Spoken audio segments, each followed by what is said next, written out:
Hello guys, welcome back to my channel. Oke guys, sebenarnya ada apa sih kemarin-kemarin antara Mbok Cikra dan Koko Faisal gitu ya.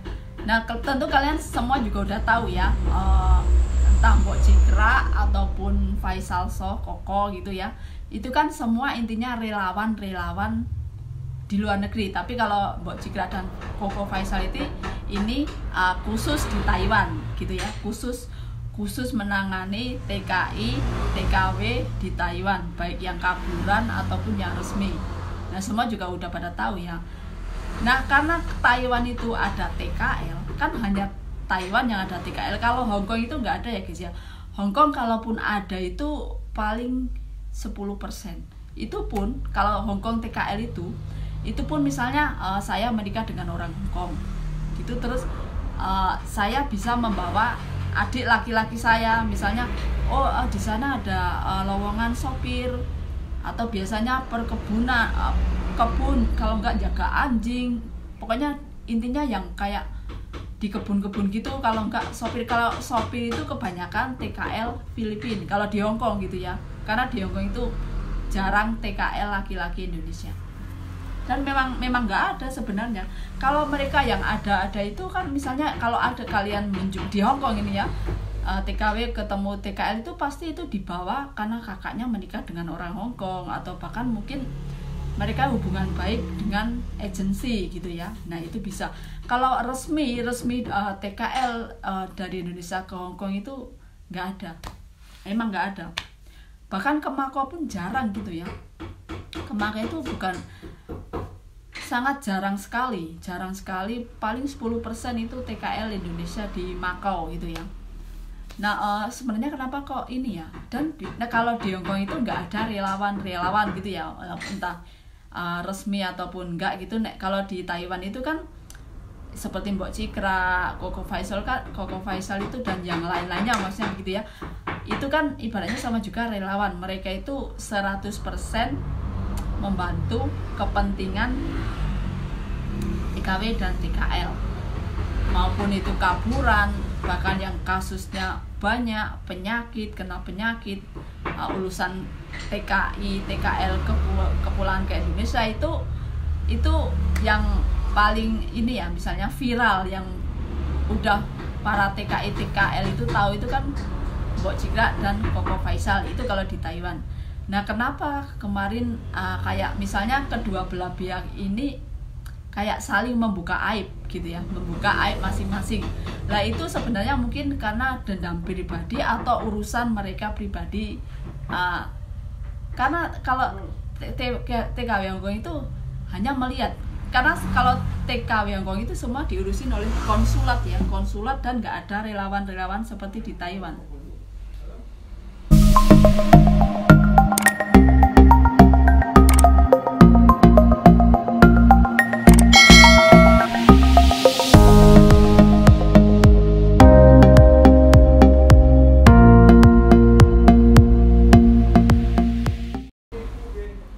Nah oke guys, kalau di Hong Kong itu nggak ada seperti itu, nggak ada kayak relawan intinya ya. Walaupun mungkin mereka digaji, nggak tahu masalah gaji mereka, kita nggak tahu ya, mereka dapat gaji atau enggak otomatis. Nah kalau dipikir dari antara dapat gaji atau enggak, namanya manusia gitu ya guys ya, bukan hidup di Indonesia loh. Ini bahkan yang hidup di Indonesia itu yang dicari apa sih? Duit. Yang dicari kan uang, gaji gitu ya. Nah mungkin kalau Mbok Cikra mungkin ini ya udah kuat gitu, karena dia menikah dengan orang Taiwan atau apa, saya kurang tahu gitu maksudnya apa, atau bahkan iya sih, bahkan dia kayak udah menikah dengan orang Taiwan. Nah intinya kalau misalnya udah menikah dengan orang Taiwan, nah apalagi misalnya orang Taiwan itu kaya dan mampu untuk menafkahi, otomatis kan jadi statusnya Mbok Cikra itu lebih kuat karena didukung suami, otomatis kan juga keuangan gitu ya. Kalau semua itu digaji pemerintah, kita semua kan nggak tahu ya. Nah kan itu katanya mungkin para relawan nggak tahu dari KDI dapat gaji atau dari dari apa itu ya, pokoknya dari Indonesia, yang orang Indonesia yang di pemerintahan, maksudnya intinya konsulat orang Indonesia apakah menggaji para Mbok Cikra atau Koko Faisal itu kita juga nggak tahu. Nah sedangkan Koko Faisal juga di sana intinya kan ibaratnya mencari duit, cari duit kan, bekerja cari duit. Otomatis kalau lillahi ta'ala gitu, dia nanti makannya gimana, ibaratnya dia nanti ngekosnya, ibaratkan kasarannya bagaimana. Begitu juga pun Mbok Cikra yang dulu awalnya juga dari seorang TKW. Nah kalau kayak gitu kan karena sekarang aja ibaratnya sudah kuat, sudah mapan, apalagi sudah punya suami orang Taiwan. Nah kalau Koko Faisal kan intinya orang dari Indonesia juga, sama-sama ini semua kan dari orang Indonesia, dari orang Indonesia semua. Nah tujuannya juga mereka mencari nafkah, intinya juga cuma beda bidangnya. Kalau TKL, TKW gitu kan di pabrik, TKW kan juga kalian, saya bahkan juga tahu sendiri kalau TKW di luar negeri itu.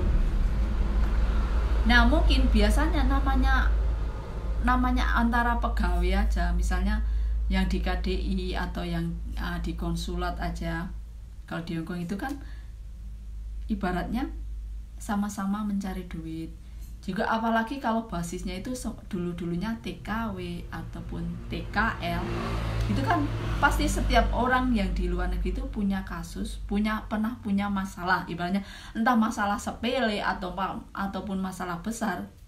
Nah mungkin ini apalagi sekarang ini kan ini versinya itu lain, bukan TKW, bukan TKL, Koko Faisal bukan TKL sekarang itu kan, sekarang ini. Tapi kan sekarang Koko Faisal itu udah dipulangkan karena mungkin kasus-kasus dia yang dulu. Soalnya kalau di luar negeri itu guys, kalau kalian kasusnya terlalu berat, suatu negara tersebut wajib bahkan boleh bahkan akan mendeportasi. Mendeportasi itu ada yang dipulangkan secara hormat, ada yang dipulangkan secara tidak hormat. Nah perbedaannya itu cuma kalau dipulangkan secara tidak hormat itu di Hongkongnya itu udah, atau di Taiwannya itu karena kasus misalnya gini-gini atau penggelapan uang ataupun kasus ilegal lainnya gitu ya, banyaklah di luar negeri itu, nah, harus masuk penjara dulu. Nah biasanya misalnya udah penjara 6 bulan ataupun kalau di Hongkong itu ataupun setahun ataupun 2 tahun, nah itu baru dipulangkan ke Indonesia. Kalau itu kan sama juga emang dipulangkan secara tidak hormat. Nah kalau dipulangkan secara hormat, maksudnya hormatnya ya tipis-tipis lah, maksudnya mungkin serentak, misalnya anak ini diterminit majikan nggak mau udah pulangkan. Nah itu kan masih ibaratnya masih agak sedikit hormat gitu, maksudnya nggak harus dipenjara dulu karena dia otomatis nggak punya kasus yang berat gitu ya. Kalau nah mungkin Koko Faisal juga ya, bahkan saya melihat di podcastnya dia itu ya di channel YouTube-nya dia ibaratnya mafianya Taiwan gini-gini. Nah mungkin kita juga nggak tahu ya. Oke guys, meskipun di Hongkong itu banyak organisasi. Kalau dulu itu banyak sekali organisasi ya. Sebelum ada COVID, bahkan sebelum ada Hongkong itu ada demo-demo itu banyak sekali. Maaf ya guys, banyak sekali organisasi kayak JBMI, kayak pengajian itu kalau di Hongkong memang boleh seperti itu. Tapi organisasi itu nggak ada yang gaji guys, nggak ada yang bayar, nggak ada yang gaji. Jadi kalau di Hongkong itu perbedaannya itu mereka lillahi ta'ala atau memang sebuah grup gitu ya. Bahkan juga ada grup-grup pengajian gitu. Kalau dulu itu misalnya ingin mengundang ustadz, itu mereka itu iuran sendiri untuk mengundang ustadz siapa, misalnya ustadz A, ustadz B, ustadz C gitu. Mereka itu iuran sendiri dengan mbak-mbak, misalnya ya kalau di Hongkong itu semua juga mbak-mbak ya, yang organisasi pengajian, bahkan organisasi yang misalnya khusus untuk TKW, misalnya kayak JBMI itu kan misalnya memperjuangkan hak-hak TKW gitu.